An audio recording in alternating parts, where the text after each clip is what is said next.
What's up, YouTube world? I want to talk to you real quick about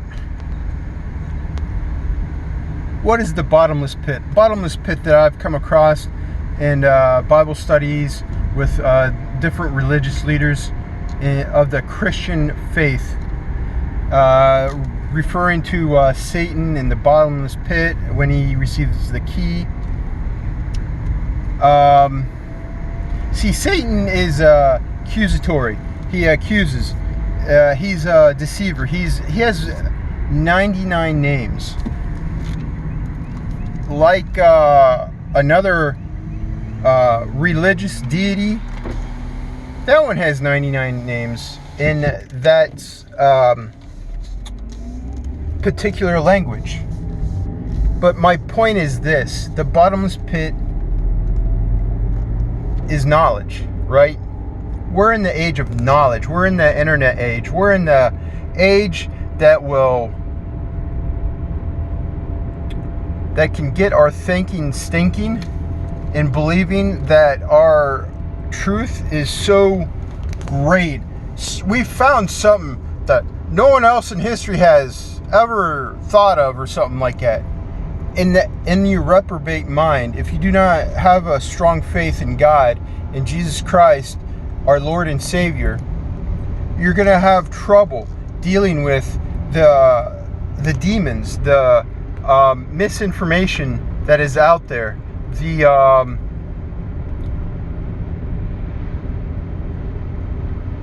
I stand fast in my faith in believing that Jesus Christ will come again. He is the Lord and Savior. He's a Messiah that pretty much all the Old Testament prophets wrote about. He talked about Deuteronomy. He challenged the rabbis, the priests of the day, in the synagogue when he was a child and when he was older doing his ministry. See, I get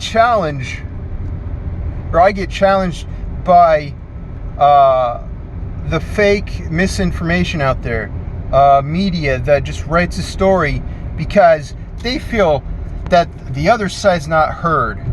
And you know, if it's not true, then you don't write about it. You tell the truth, and if that person's been wrong, there's a system that we set up. In that system, what we set up will allow people to address the falsehoods of all of it. When there's falsehoods, lies, false accusations, not the truth at hand in front of them.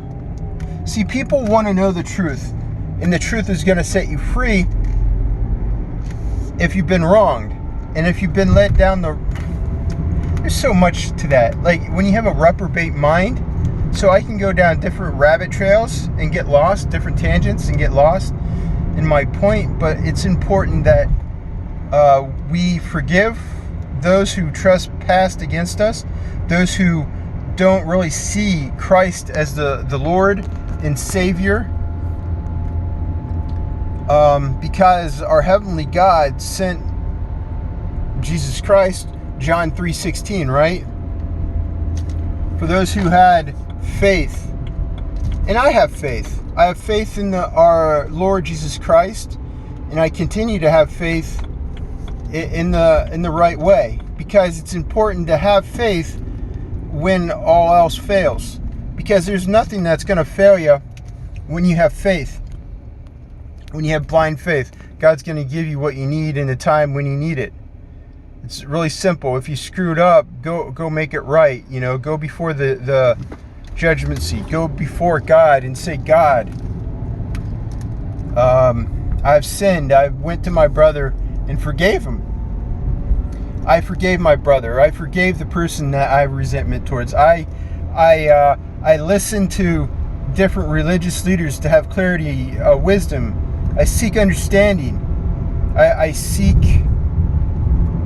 to be back in your righteousness, oh God. And I'm not trying to just to talk, but like, you got to understand there's more to life than sitting behind a computer and thinking that video games is going to get you through life, or watching the big game on the TV, or going to a religious church that is just spouting off stuff, but they don't really mean it. Like, I can tell you parable after parable, story after story.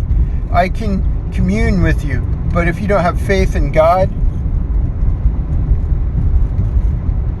if you don't have faith in the Lord Jesus Christ, but it goes back to the Heavenly Father, right?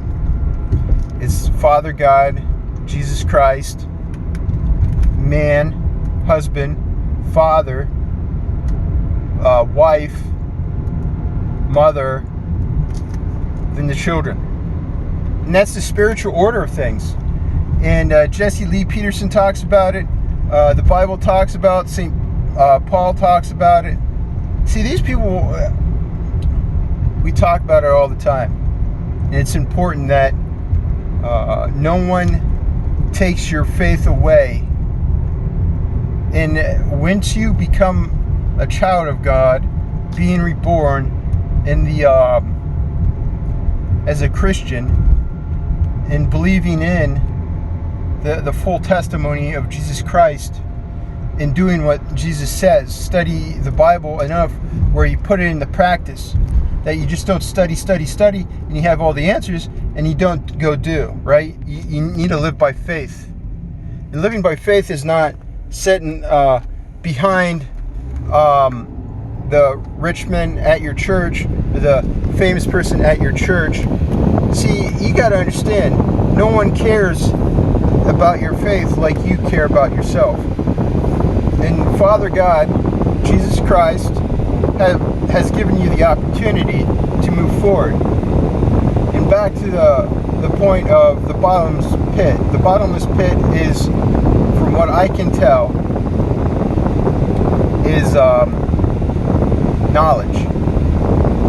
It's like the occult. You can get so lost up in it, where you get so lost that you believe whatever you want to believe, because you're going to find whatever you want to find to justify your beliefs, your views at that time.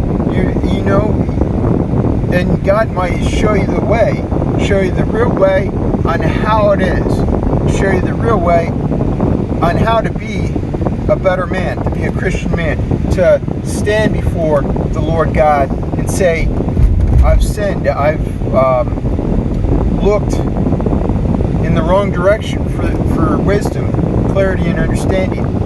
I really want to know. And you pray. You have a silent prayer. You go to God. Be still and know that I am the Lord God. I will be exalted in the heavens and on earth. And I think that's in Psalms. But my point is this. That's not word for word. It might be a little off on word for word, but you get the point. You know, be still and know God. Be still and know that people are there for you, and you have enemies, and those are the children of the lie. And the bottomless pit will get you lost. But if you turn to God, you don't need all the knowledge, all the fruitless knowledge. Go to God and live by faith. It's not that man will live by bread alone, but the words of God. And that's what men seek. They seek the knowledge of God, the spirituality of what is right, doing what's right, living a godly life. And you can't judge a man. You don't judge a man by his dress. You judge a man by his what he does, what he says, how he's been living. Because see, someone can have the most flashiest clothes, but they can be the cheapest, right? Bright colors, kind of fake gems, get the fake gold, get the fake diamonds. You can get some fake stuff real cheap. Doesn't make you a rich man. I think most rich men that I know are well balanced in their work, life, home, and especially at church. They're well balanced in their civic duties. They're well balanced in, there's a right time for everything. I find it interesting. I'm looking out, and it's just important. Give me a second. I'm back. So it's important to know that people cannot tell you that the bottomless knowledge, the bottomless pit, the key to the bottomless pit has nothing to do with knowledge. It does. And look it up in Revelations. Look up the symbolism. Look up how we're in that age of we have the knowledge of, and look at us. We're total reprobates. Look at the atheists. They're total reprobates. They're in rebellion. They're being rebellious to God. And even some of the famous atheists. One atheist was asked by I forget his name. He's a British atheist, well known. Dawkins, I believe is his name. He was asked on the radio, BBC asked him, and it was one of the religious Christian leaders, Canterbury, or the head of Canterbury or something like that. He asked him, said, Dawkins kept on saying, let me give you the backstory. Dawkins kept on saying something along the lines of, if you ask most Christians, they can't tell you the books of the Bible, right?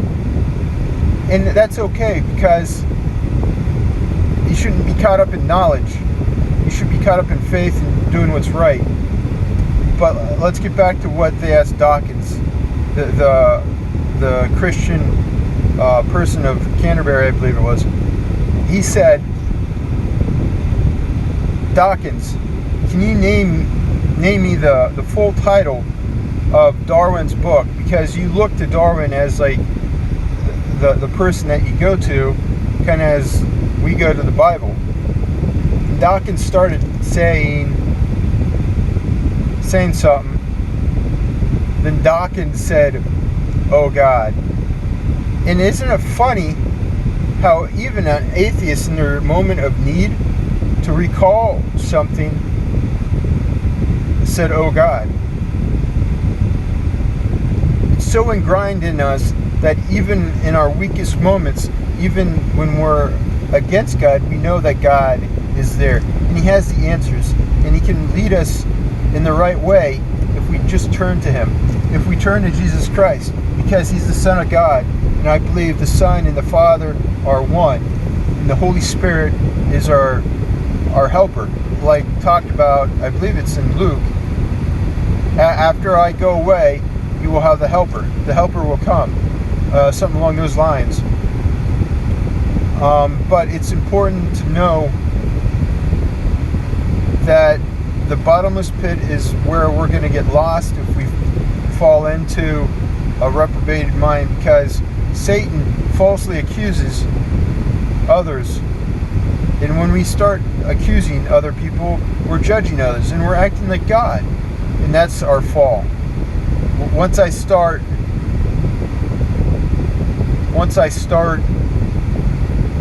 asking, or if you start asking other people, or if you don't know when to hold your tongue, or when to be still and know the Lord God, you got to know that. It's important. It's not just a way of life. It's important to know that in our life we must forgive those who are misbehaving, because we're not here to judge them. Do your best to understand. Forgive them. Someone comes at you with a phone in your face, right? You're at the CVS, you're at the Walgreens, you're at Kroger's here, you're at Ace Hardware, you're at Lowe's, you're at Home Depot, you're at Walmart, and you go in there and you forget your mask, and they want to shove a camera in your face. Stop, be still, forgive them, have no resentment. I understand you might be scared and you want to be offensive, but be still and have no reaction. Be still and know that God is with you. Be still and you will win the argument and say, you know what, I apologize. I was busy thinking about something else and I totally forgot my mask. Will you let me go out the door and I'll be right back with my mask? Have a great day.